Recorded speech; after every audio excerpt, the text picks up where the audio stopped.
अब हम lecture number 7 की चर्चा करेंगे। मूल अध्याय आपका है भारत का राज्यों का संघ होना। तो कल हम दो बातें बता चुके थे नए राज्यों की मांग के संदर्भ में। पहली बात आपकी थी संवैधानिक पक्ष, यानी कि नए राज्य बनेंगे कैसे, संसद की भूमिका क्या होगी। दूसरा सरकारी प्रयास।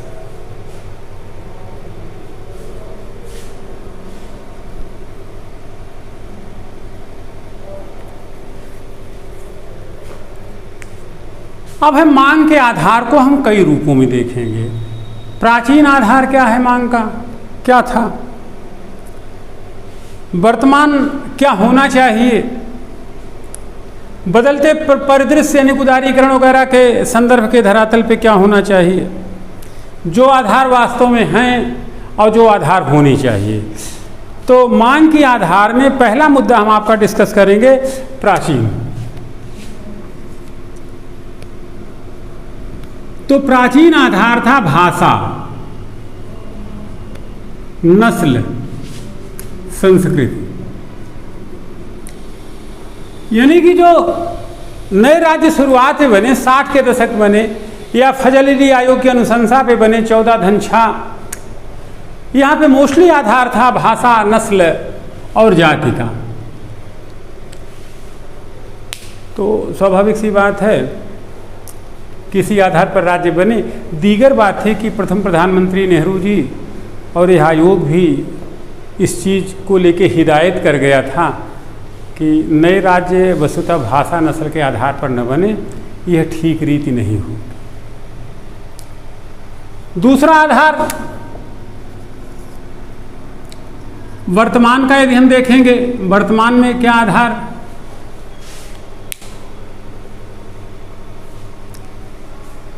तो वर्तमान का आधार है विकास,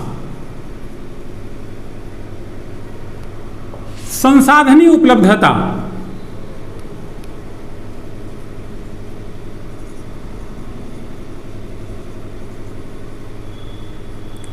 उनका उपयोग,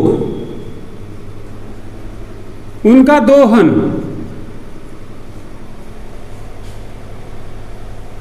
और वितरण।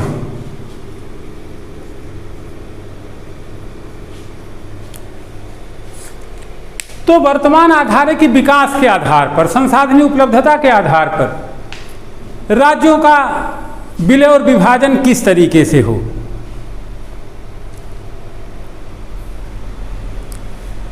तो ये है आपका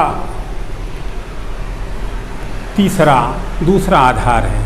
तीसरा आधार बदलते परिवेश के दृष्टिगत, थर्ड, बदलते परिवेश के दृष्टिगत। अब बदलता परिवेश कैसा है, वर्तमान समय किसका, उदारीकरण का। वर्तमान दौर कैसा है, भूमंडलीकरण का। वर्तमान दौर कैसा है, विकास के विविधीकरण का। भूमंडलीकरण का दौर है, विकास के विविधीकरण का दौर है।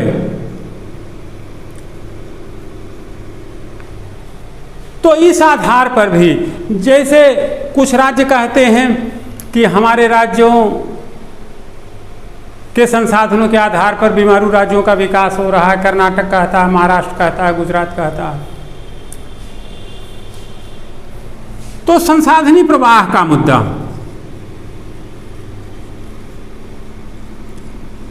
प्रवाह का मुद्दा, पॉजिटिव टू निगेटिव, विकसित राज्य और विकासशील राज्य या विकसित राज्य या बीमारू राज्य।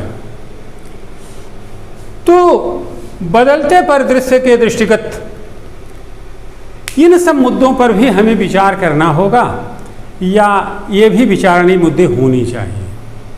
कि विकसित राज्यों की बातें कितनी उचित हैं, अल्प विकसित राज्यों की बातें कितनी उचित हैं, इस आधार पर नए राज्य बने तो कैसे बने, किस प्रकार बने। एंड फोर्थ पॉइंट,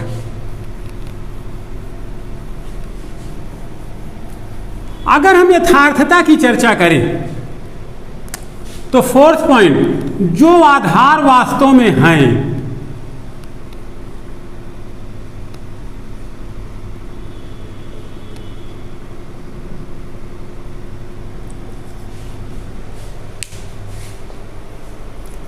हताश राजनीति,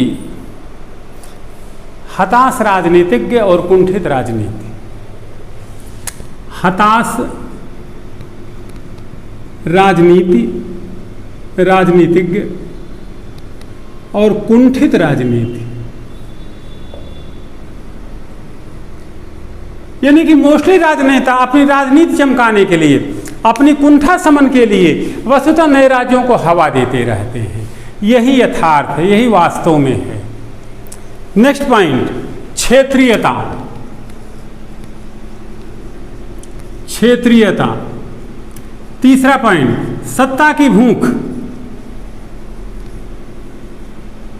कुछ राजनेताओं को लगता है कि छोटा राज्य नया राज्य बन जाएगा तो हम मुख्यमंत्री बन जाएंगे।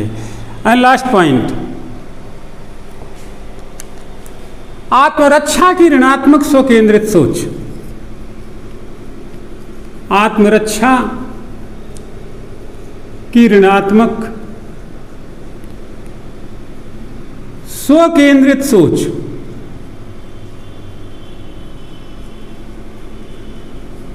ये राजनेताओं के ही संदर्भ में जाता है कि लगता है कि जितना हम अपना हित साध पाएंगे उतना ही हम सुरक्षित रहेंगे। यानी कि राजनीति भी सेल्फ सेंटर्ड हो गई।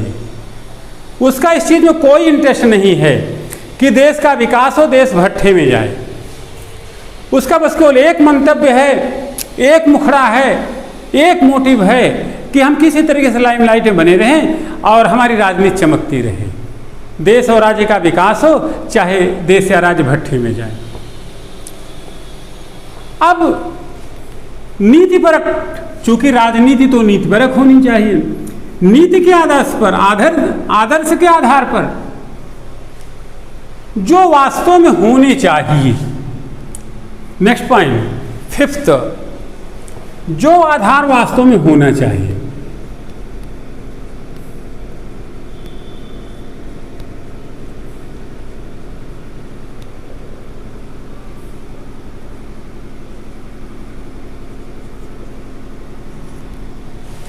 अपने ही क्षेत्र से सापेक्षिक पिछड़ापन। अपने ही क्षेत्र से सापेक्षिक पिछड़ापन। जैसे मान लो कोई राज्य हो, जैसे यूपी है, बुंदेलखंड क्षेत्र है, निश्चित तौर पर ये पश्चिमी क्षेत्र से काफ़ी पिछड़ा हुआ है, अवध प्रांत से काफ़ी पिछड़ा हुआ है, ब्रज क्षेत्र से काफ़ी पिछड़ा हुआ है। तो ऐसे राज्य में विकसनीयता या विकास अहम मुद्दा होना चाहिए। अलग बात है कि झांसी और लखनऊ के बीच की दूरी बहुत ज़्यादा नहीं, और बुंदेलखंड जहाँ से शुरू होता है, हमीरपुर, राठ, उरई, ये तो बहुत नज़दीक हैं। फिर भी अगर ऐसा लगता है कि लखनऊ से झांसी गवर्न नहीं हो रहा है, ललितपुर महोबा गवर्न नहीं हो रहे हैं, संसाधनों का उपयोग नहीं हो पा रहा है, और बुंदेलखंड अपने राज्य के अन्य क्षेत्रों से पिछड़ रहा है, तो सापेक्षिक पिछड़ेपन को आधार बनाया जा सकता है। दूसरा पॉइंट, विकास और विकेंद्रीकरण। यानी विकास मुद्दा हो, सत्ता पहुंचाना मुद्दा हो लोगों तक। लोग इतने रिमोट एरियाज में रह रहे हैं, उन्हें यही नहीं पता हो कि राज्य क्या होता है, रूल क्या होता, कानून क्या होता। तो विकास और विकेंद्रीकरण मुद्दा हो तो भी नए राज्य बन सकते हैं। तीसरा, संसाधनी उपयोग। पता लगा बुंदेलखंड में कहीं यूरेनियम है, कहीं अन्य खनिज तत्व हैं, हीरा है, उसका उपयोग नहीं हो पा रहा है, तो भी जो है नए राज्य बनाए जाने की बात अस्वीकारी नहीं जा सकती।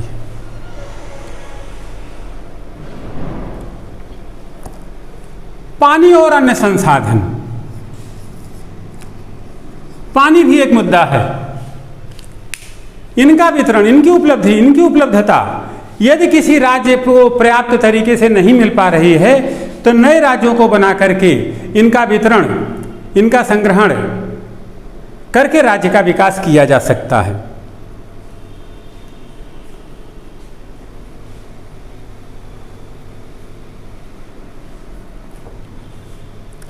नेक्स्ट, सामाजिक राजनीतिक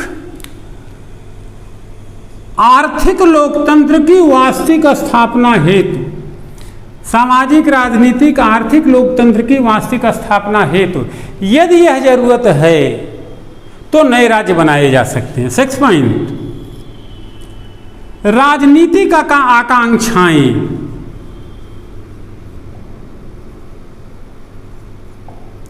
एवं जनहित, ऐसा भी कह सकते हैं जन आकांक्षाएं और राजनीतिक जरूरतें। यदि वास्तव में ये सब बातें हों, अपने ही क्षेत्र से सापेक्षिक पिछड़ापन, विकास व विकेंद्रीकरण, संसाधनी उपयोग, पानी, सामाजिक राजनीतिक आर्थिक लोकतंत्र की स्थापना, राजनीतिक आकांक्षाएं या जन आकांक्षाएं, जनहित से अगर जुड़े हुए मसले हों तो नए राज्य को बनाने में कोई बुराई नहीं, नए राज्य बनाए जाने चाहिए। वास्तव में आधार यही 5वां पॉइंट होना चाहिए। यही तर्कसंगत है, यही यथार्थपूर्ण है, यही मूल्यवान है, यही नीति प्रवण है।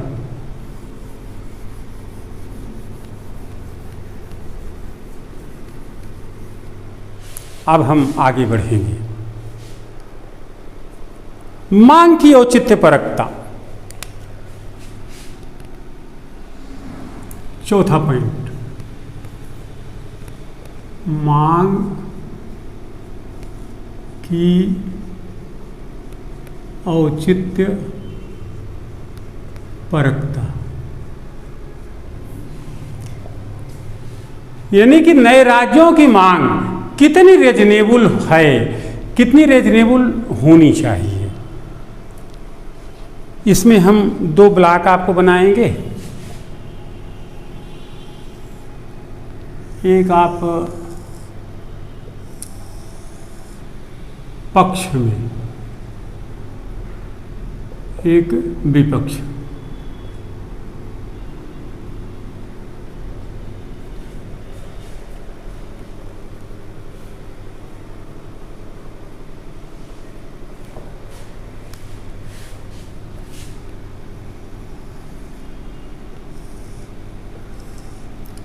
विचार, क्रम,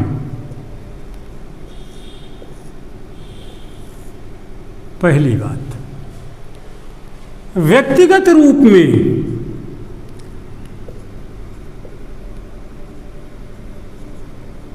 आप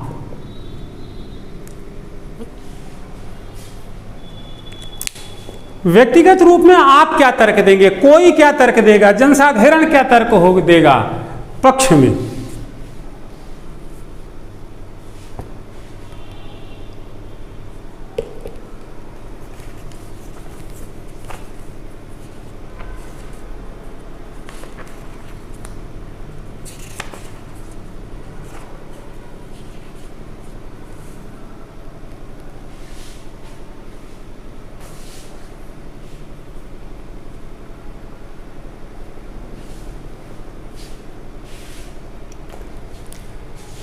तो व्यक्तिगत रूप में मांग की औचित्यपरकता के बारे में आप क्या तर्क देंगे?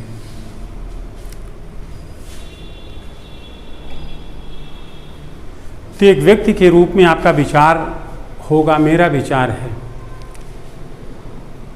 यदि विकास मुद्दा हो, इसी के सामने यदि विकास मुद्दा हो, यदि संसाधन के उपयोग का मुद्दा हो, यदि सापेक्षिक पिछड़ेपन का मुद्दा हो अपने ही राज्य से किसी क्षेत्र के, यदि जन आकांक्षाएं बलवती हों,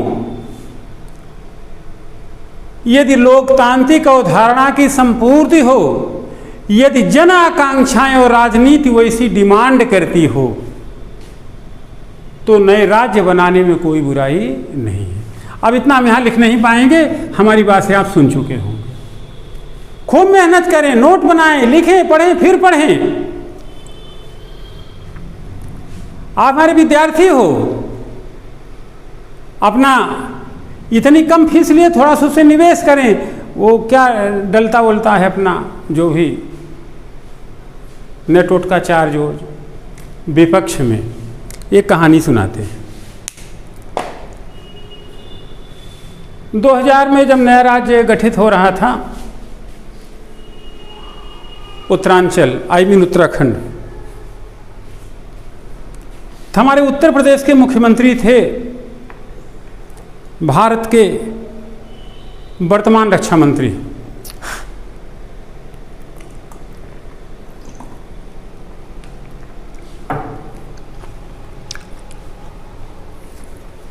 माननीय श्री राजनाथ सिंह जी। तो देहरादून सर्किट हाउस में बैठे हुए थे, तो पत्रकारों ने पूछा, कैसा लग रहा है राजनाथ जी? तो हमारे मुख्यमंत्री महोदय का संक्षिप्त उत्तर था, अच्छा नहीं लग रहा।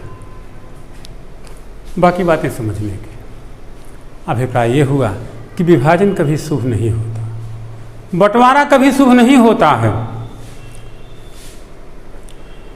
यह निरपेक्ष नियम है।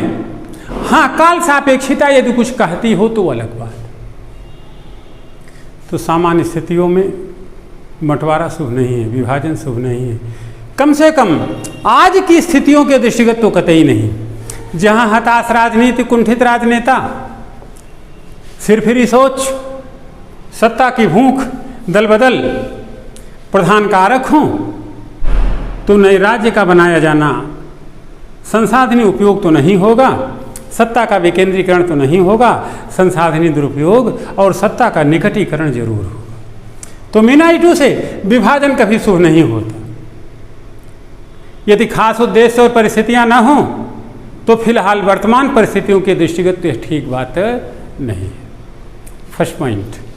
अब दूसरा क्रम देखें, एक बुद्धिजीवी के रूप में बुद्धिजीवी क्या सोचेगा? आप भी हो सकते हैं। बुद्धिजीवी कहेगा कि विकास के दृष्टिगत बंटवारा उचित है, यानी उपरोक्त बातों के थ्रू, जैसे विकास के दृष्टिगत बंटवारा उचित है, कोई बुरा नहीं है। विपक्ष में जब बुद्धिजीवी बोलेगा तो कहेगा विकेंद्रीकरण निकटीकरण की ओर बढ़ सकता है, सत्ता एक निकट आ सकती है, जूतम पैजार हो सकती है, भ्रष्टाचार बढ़ सकता है। यानी कि एक तरफ तो कहा विकास और विकेंद्रीकरण के तहत बंटवारा हो सकता है, विपक्ष जब बुद्धिजीवी बोलता है तो कहेगा कि विकेंद्रीकरण निकटीकरण की ओर बढ़ सकता है, भ्रष्टाचार बढ़ सकती है, संसाधनों का बंदरबांट हो सकती है, इस नाते विभाजन उचित नहीं। तीसरा पॉइंट, निरपेक्ष व्यक्ति के रूप में, निरपेक्ष यानी कि जिसका कोई पक्ष न हो, सहज व्यक्ति, वो केवल एक बात कहेगा, यहां ऐसे कर दे,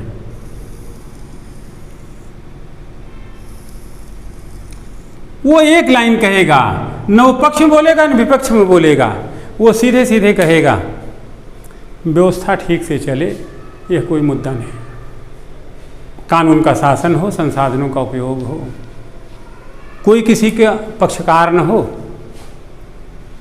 व्यवस्था चलती रहे, यही महत्वपूर्ण है। विभाजन तो मुद्दा ही नहीं।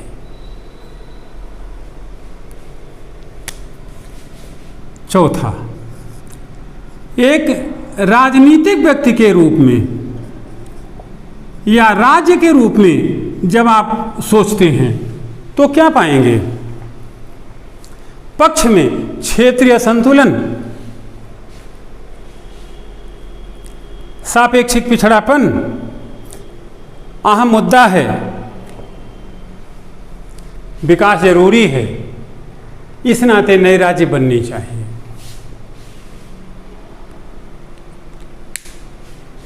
राजनीतिक यहाँ कहेगा समन्वय अहम है, मध्य मार्ग से रास्ते निकाले जा सकते हैं।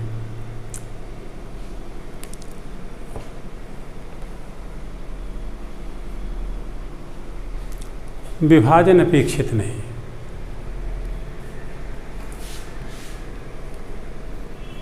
भारत बड़ा जरूर है, इतना भी बड़ा नहीं कि ढेर सारे राज्य बना दें, व्यवस्था चली नहीं सकती है, तो समन्वय साध करके काम चलाया जा सकता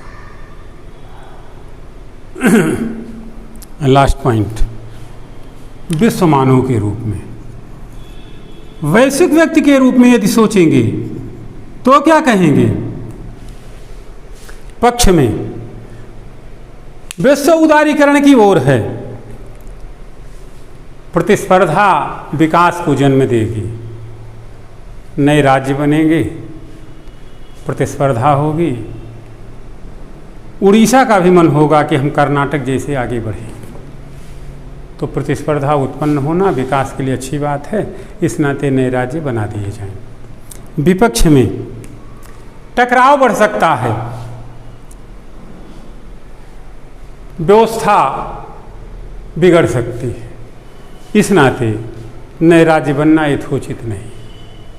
तो कुल मिला जुला करके मांग की औचित्यपरकता के संदर्भ में ये मुद्दे आपको देखना है। समेकित रूप में यदि आप निष्कर्ष निकालेंगे तो आप ये कहेंगे कि अगर विकास मुद्दा हो, विकेंद्रीकरण मुद्दा हो, अपने ही राज्य के अन्य क्षेत्रों से सापेक्षिक पिछड़ापन का मुद्दा हो, पानी की बात हो, बिजली की बात हो, विकास की बात हो, जन आकांक्षाएँ यही कहती हों, तो नए राज्य बनाए जाने में कोई बुराई नहीं है। लेकिन हताशा शांत करने के लिए, कुंठा शमन के लिए नए राज्य का निर्माण उचित बात नहीं होगी। तो आपकी हुई मांग की औचित्यपरकता, चौथा पॉइंट। अब आप पांचवा पॉइंट देखें।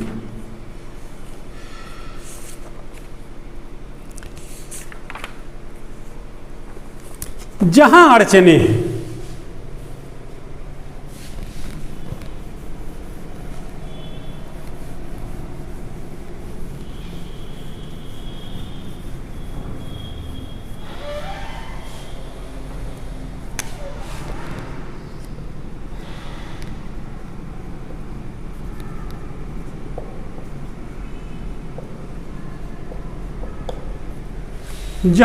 हैं, तो आप सोचो खुद से, क्षेत्रीयता बढ़ सकती है, टकराव बढ़ सकता है, हम विखंडन की ओर बढ़ सकते हैं, ये सब दिक्कतें आएंगी। इस नाते नए राज्य बनने के पहले काफ़ी कुछ सोचने की ज़रूरत है, काफ़ी होमवर्क करने की ज़रूरत है, कुछ कल्पना करने की ज़रूरत है।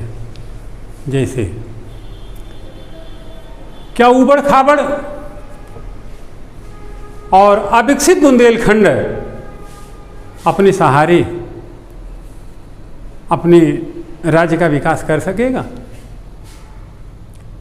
क्या भूखा विदर्भ अपने किसानों की आत्महत्या को रोक पाएगा? क्या दार्जिलिंग में जो नए राज्य की मांग चल रही है, तो आपको क्या लगता है, जिसकी सीमाएं 4 राज्यों से, 4 देशों से लग करके चलती हैं, जहाँ से तस्करी हो सकती है, अवैध व्यापार हो सकता है, नया राज्य बनने से इन समस्याओं से वो निजात पा जाएगा? या हर प्रदेश का यह दावा, यानी कि मेरठ यूपी का और समीपवर्ती क्षेत्र का यह दावा उचित माना जाएगा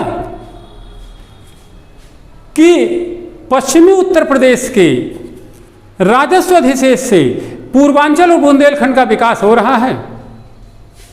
ध्यान रहे, भारतीय संविधान की आत्मा कहती है समानता का उद्देश्य सर्वोपरि है। आर्थिक, सामाजिक, राजनीतिक लोकतंत्र आना चाहिए।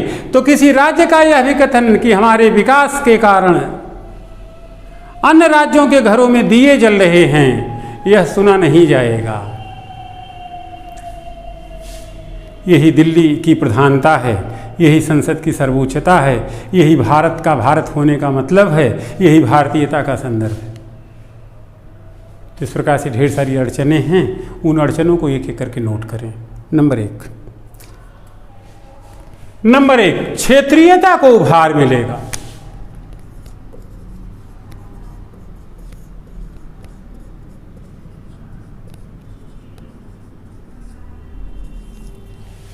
नंबर 2, अलगाववाद और विखंडन को बल मिलेगा। नंबर 3, संगठनों के पास विकास की न तो कोई निश्चित रूपरेखा है, न समय सारणी है और न कोई road map.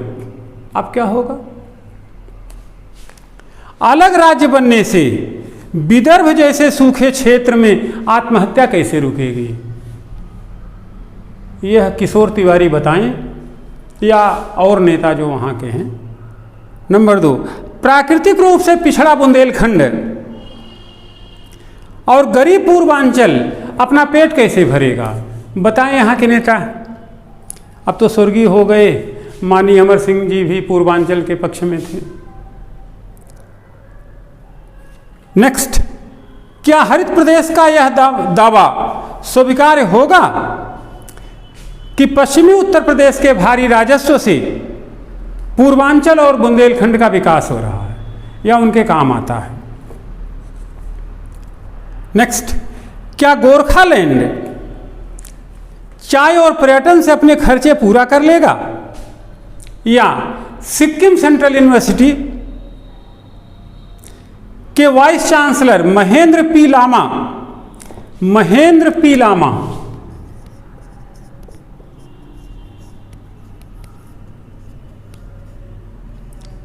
Sikkim central university KVC Mahendra P Lama का यह दावा कारगर होगा?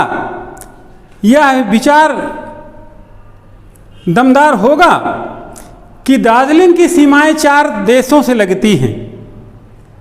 राज्य सरकार ने इसे तस्करी, घुसपैठ और अवैध व्यापार का केंद्र बना दिया। नेक्स्ट पॉइंट फिर से सुन लें। क्या गोरखालैंड चाय और पर्यटन के सहारे अपनी ज़रूरतें पूरा कर लेगा, या क्या सेंट्रल सिक्किम यूनिवर्सिटी के vice chancellor Narendra P Lama का यह कथन दमदार होगा, उचित होगा कि दार्जिलिंग जिसकी सीमाएं 4 देशों से होकर गुजरती हैं, राज्य सरकार ने इसे पर्यटन केंद्र के रूप में तो विकसित नहीं किया। हाँ, तस्करी, घुसपैठ और अवैध व्यापार का अंडा जरूर है। क्या ये सही है? नेक्स्ट पॉइंट, क्या नए राज्य नित उठ रही नई नई समस्याएं, अलगाववाद है, वैयक्तिक अहम है, सामाजिक ताने बाने का विघटन है, नक्सलवाद है, उग्रवाद है, क्या इन समस्याओं का निराकरण खोज लेंगे तब?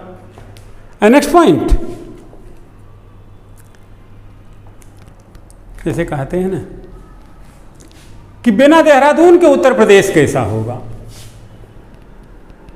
और बिना लखनऊ के पिथौरागढ़ वालों को लगेगा कैसा?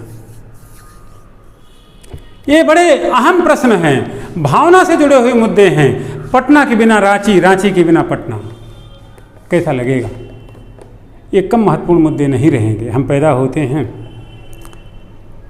जिस देश, राज्य, क्षेत्र, वहाँ से हमारी भावनाएं जुड़ जाती हैं। मैथिली शरण गुप्त याद आते हैं, कोट करिएगा, पैदा कर जिस देश जात ने तुमको पाला पोसा, वे करते हैं निज हित का तुमसे बड़ा भरोसा, उर्ण होना उनसे पहले है कर्तव्य तुम्हारा, फिर दे सकते हो वसुधा को शेष तो जीवन सा। तुम्हारी भावनाएं जुड़ जाती हैं। आज हम यूपी में पैदा हुए हैं, हो सकता कल हम त्रिपुरा में पैदा हो सकता अगली बार हम वाशिंगटन में पैदा हों, फिर हम रोम में चले आए, पता नहीं क्या क्या हो। तो जहाँ हम पैदा होते हैं, हमारी उत्पत्ति में हमारी मिट्टी का योगदान होता है, वहाँ से हमारे सेंटीमेंट जुड़ते हैं। तो कहते हैं ना, हैदराबाद के बिना तेलंगाना, तेलंगाना के बिना हैदराबाद, थोड़ा सटपटा तो लगेगा। मुंबई बिन वर्धा और वर्धा बिन मुंबई, सोचने का मुद्दा रहेगा, ये कम अड़चन नहीं है। अब हम अगली टॉपिक आपसे डिस्कस करते हैं।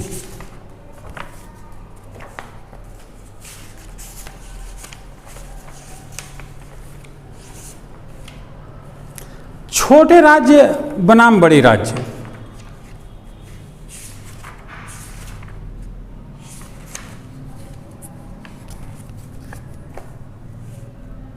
देखिए, पहले तो स्पष्ट हो लें, छोटा राज्य और बड़ा राज्य कोई मुद्दा नहीं। मुद्दा है विकास, मुद्दा है विविधीकरण, मुद्दा है संसाधनी उपयोग।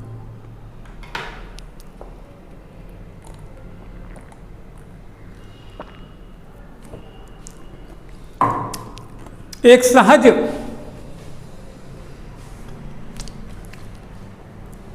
परिकल्पन है,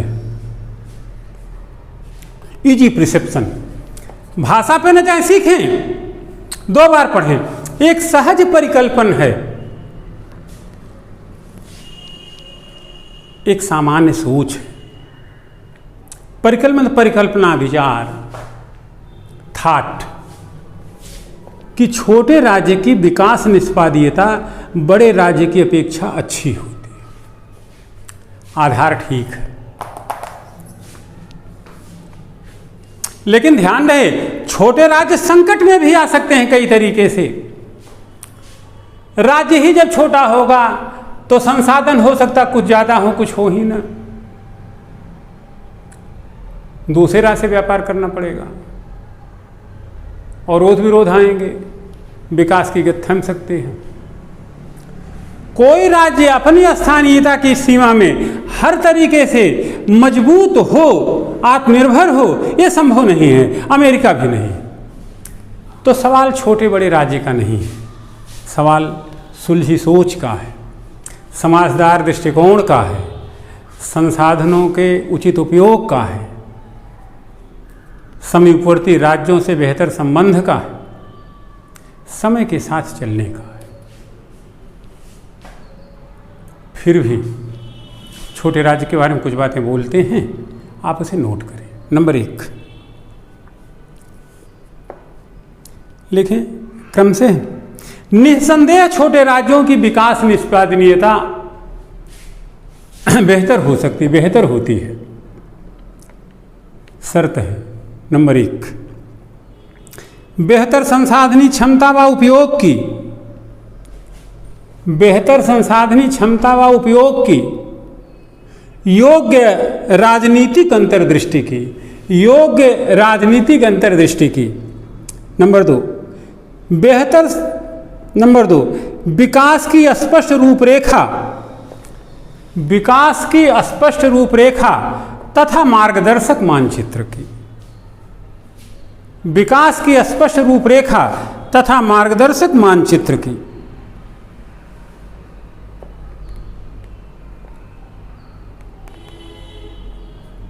नेक्स्ट, राज्य के निर्माण के औचित्यपरक कारण है, हालांकि ऊपर बताए जा चुके, राज्य निर्माण के औचित्यपरक कारक। नंबर 1, अपने ही राज्य के अन्य क्षेत्र से कम विकास, अपने ही राज्य के अन्य क्षेत्र से कम विकास। नंबर 2, सापेक्षिक पिछड़ापन, नंबर 3, संसाधनीय उपयोग का न हो पाना।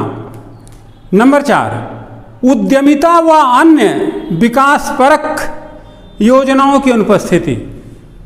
उद्यमिता व अन्य विकासपरक योजनाओं की अनुपस्थिति। नंबर 4, भाषा व संस्कृति को भी अधिमान दिया जा सकता है। भाषा व संस्कृति को भी अधिमान दिया जा सकता है। उपरोक्त को जो अन्य तथ्य बल देते हैं, यानी कि छोटे राज्य के पक्ष में। नंबर 1, कई विकसित लोकतंत्रों में 50 तक राज्य हैं, फिर भी गणतंत्र सुरक्षित है। जहां अमेरिका मानक है, तो छोटा राज्य बने तो कोई बुराई नहीं है।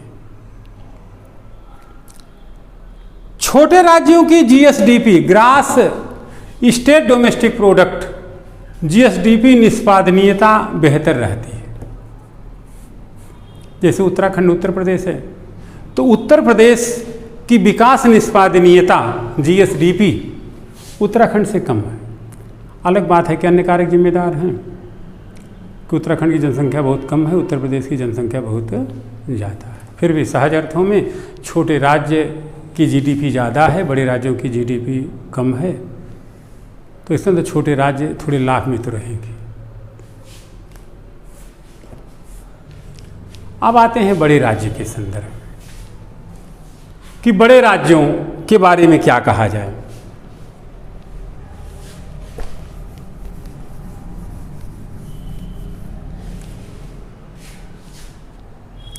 समस्या बड़े राज्य नहीं है, बल्कि नंबर 1, समग्र राजनीतिक अंतर्दृष्टि की कमी।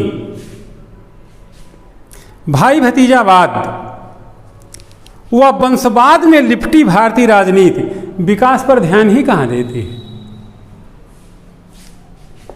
बड़े राज्य के संदर्भ में समस्या बड़े राज्य नहीं है, बल्कि समस्या है समग्र राजनीतिक अंतर्दृष्टि की,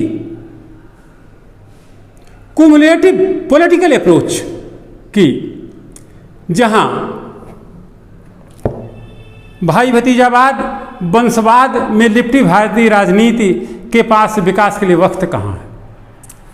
आज के राजनेता, आज के राजनीतिक दल सत्ता में पहुंच करके सारी ऊर्जा इसीलिए खर्च करते हैं कि हमारी सत्ता बची रहे, फिर विकास कहाँ होगा। यहाँ छोटा बड़ा राज्य कहाँ है। नेक्स्ट पॉइंट, शासक वर्ग की नीति नियत व पारदर्शी न होना। शासक वर्ग की नीति नियत का पारदर्शी न होना। थर्ड पॉइंट, सियासी लाभ व तुष्टीकरण।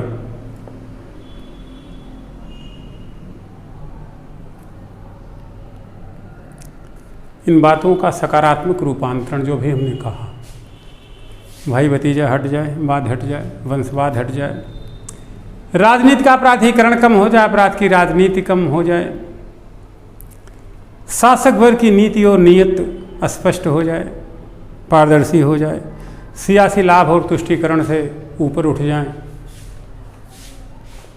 तो बड़ा राज्य होने के बाद भी कोई दिक्कत नहीं। भारत बड़ा जरूर है, लेकिन इतना भी बड़ा नहीं कि संभले ही न संभल सके। उत्तर प्रदेश बड़ा जरूर है, लेकिन इतना भी बड़ा नहीं है कि देहरादून अलग कर दो, झांसी अलग कर दो, वाराणसी अलग कर दो, मेरठ अलग कर दो, फिर संवेदनाएं कहाँ बचेगी।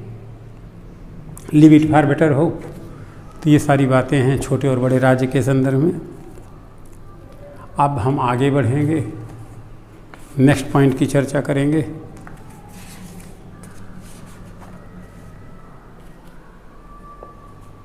सातवां पॉइंट, क्या वास्तव में सत्ता का विकेंद्रीकरण हो रहा है? क्या वास्तव में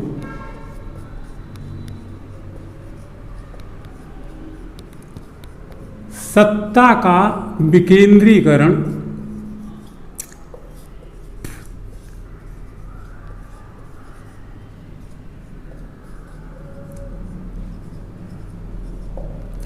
विविधता के दृष्टिगत दो उत्तर हो सकते हैं। एक, हाँ,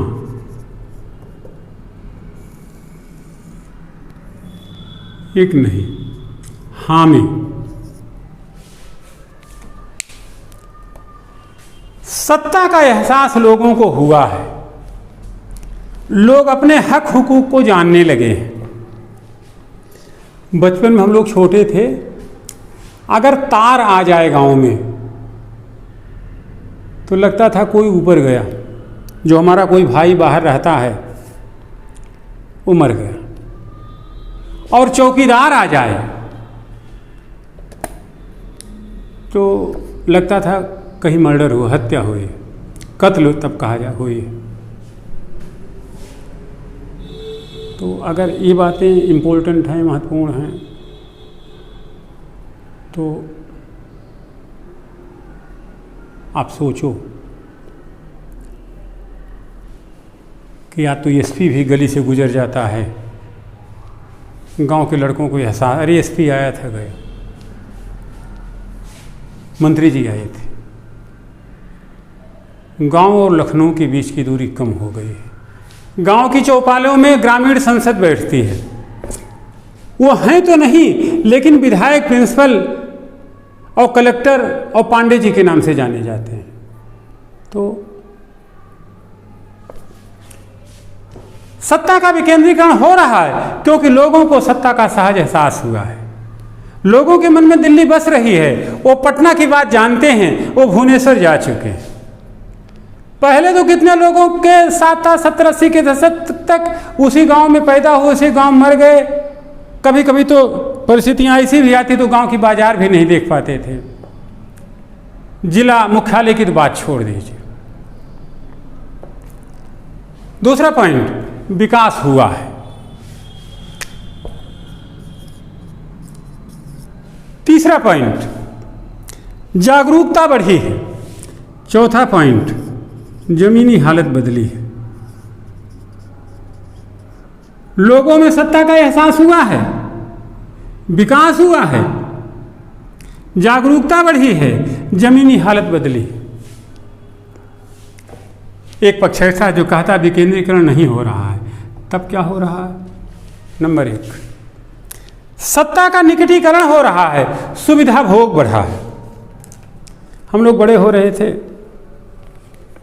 80 के दशक में, राजीव गांधी जी प्रधानमंत्री थे, पहले इंदिरा गांधी थी, तो कहते इनका किचन कैबिनेट है, जो मंत्रिमंडल कोई निर्णय करती है नहीं करती है, बल्कि राजीव गांधी के इर्द गिर्द बैठने वाले जो शाम को एक साथ खाना खाते हैं, अरुण नेहरू हैं, अरुण सिंह हैं, ऐसे उनके जो 2 स्कूल के जात भाई हैं, वही सब बैठ के भारत के भाग्य का निर्णय करते हैं।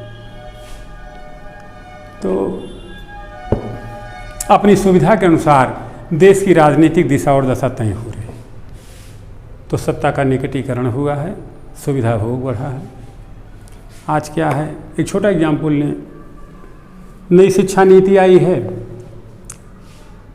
शिक्षा की बेहतरी के बारे में सोचा जा रहा है, उसको मौलिक बनाने का। अब स्कूल में तो टीचर ही नहीं है, और जो 2-1 बेचारे हैं भी, वो मिड डे मील का डाटा बनाने में पैसा आता है, उसमें ग्राम प्रधान की संस्तुति होती है, ग्राम विकास अधिकारी जो ग्राम सेवक की, तमाम लोग आपस में जुड़ करके, रिजल्ट क्या होता है? ढाक के वही 3 पात। स्कूलों में लड़के तो आते नहीं, आते हैं तो खा के चले जाते हैं, और पैसों की बंदर बांट हो जाती है। अब वही सब लोग बैठ करके, ग्राम प्रधान, पंचायत सदस्य, उनके भी किचन कैबिनेट, जेई आ गया, प्रधान आ गया, ग्राम सेवक आ गया, प्रधानाध्यापक, प्रधान प्राइमरी स्कूल के आ गए, सब लोग बैठ करके नीचे लेवल पे सुविधा भोग कर रहे हैं। गांव का प्रधान, गांव के लोग क्या करते हैं आपको बताई जाने की जरूरत नहीं। इनका पट्टा उधर कर दिए, उनका पट्टा उधर कर दिए, थोड़ा उनसे लिए, थोड़ा उनसे लिए, थोड़ा सरकारी पैसा। एक शब्द हमारे अवधि में छानना, घूंटना, बाकी आप समझिए रहे। नेक्स्ट पॉइंट, लाल बत्ती बढ़ी है।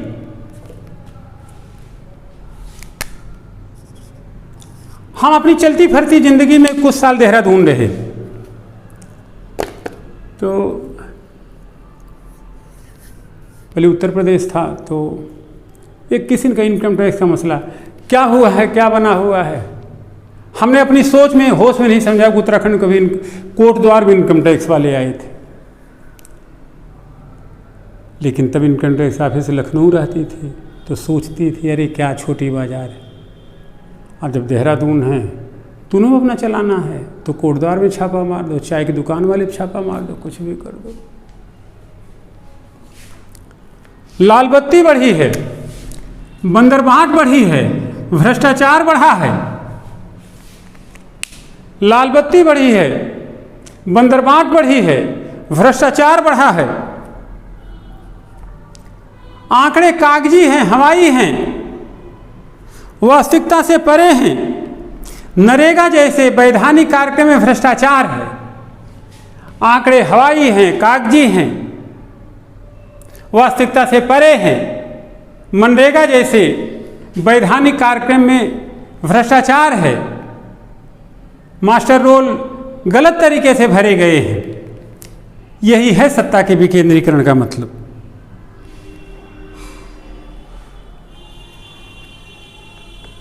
कागज पे आंकड़े हैं, जमीन रीति है।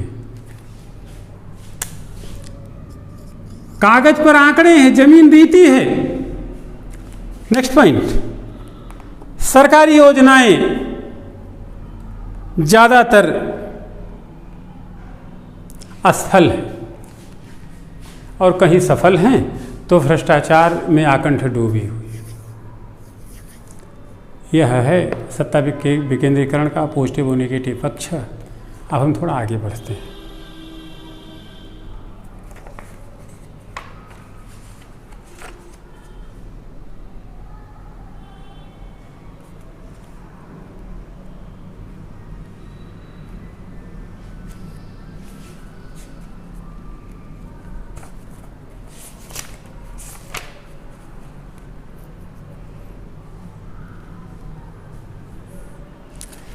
कहीं यह सत्ता का निकटीकरण तो नहीं।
कहीं यह सत्ता का निकटीकरण तो नहीं। तो अभी जो हमने बातें बोली, क्या सत्ता का विकेंद्रीकरण हो रहा है? इसी बात को उलटते उत्तर मिल जाए।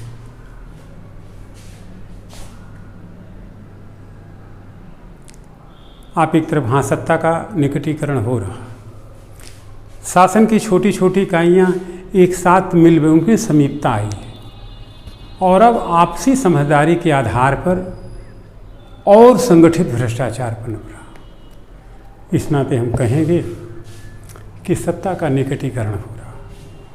चूँकि विकास हुआ है, लोगों को सत्ता का एहसास हुआ है, लोगों में जागरूकता आई है, लोग अपने हक हुकूक को समझने लगे हैं। इस नाते हम कहेंगे कि नए राज्यों के निर्माण से सत्ता का निकटीकरण नहीं बल्कि विकेंद्रीकरण हो रहा हो। अब हम नेक्स्ट पॉइंट की चर्चा करते हैं।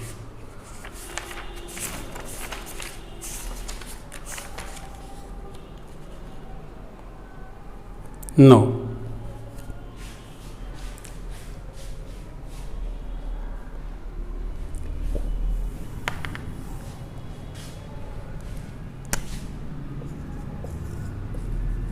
कहीं यह हताश राजनीति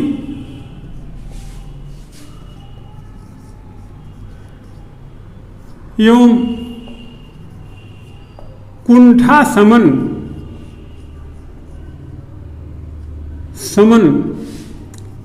का कारण तो नहीं।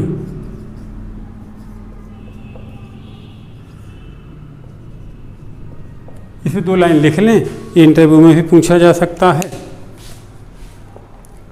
देखें, सदा और सर्वदा या सर्वथा यह बात तो नहीं कही जा सकती है कि सारे राजनेता या नए राज्य के गठन के पीछे लगे हुए लोग हताश और कुंठित हैं, किंतु वास्तविकता इससे पूरी तरीके से मेल भी नहीं खाती। मोस्टली देखिए यही जा रहा है कि सिरफिरी सोच वाले राजनेता, ऋणात्मक सोच वाले राजनेता, जो जब अपने आप को सत्ता में अपनी भागीदारी नहीं तय कर पाते हैं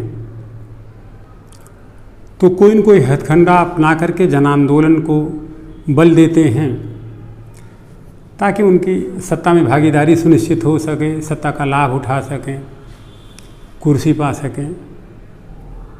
तो एक तरीके से आप कह सकते हैं कि मामला वैसे तो 50-50 का नहीं, 60-40 का है। 40% विकास के लिए और 60% हताश राजनीति के कुंठा समन के लिए, ऐसे जो है यह मांग चल रही है। लास्ट पॉइंट, क्या होना चाहिए?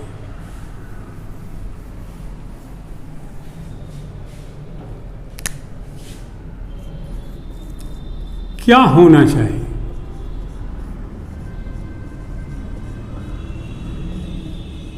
या जो होना चाहिए, इसको आप नोट करें।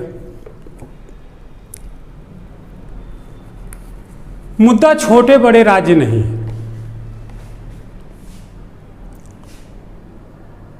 बल्कि नंबर 1 समग्र राजनीतिक अंतर्दृष्टि की जरूरत है जो देश के विकास के लिए काम करे।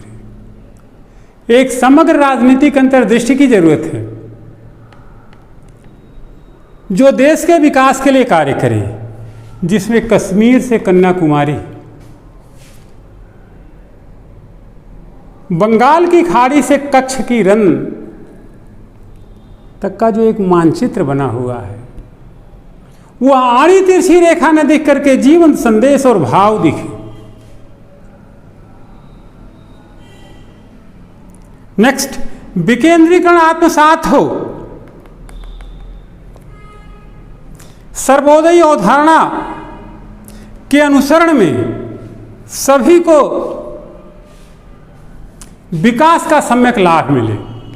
सर्वोदयी अवधारणा के धरातल पर सभी को विकास का सम्यक लाभ मिले।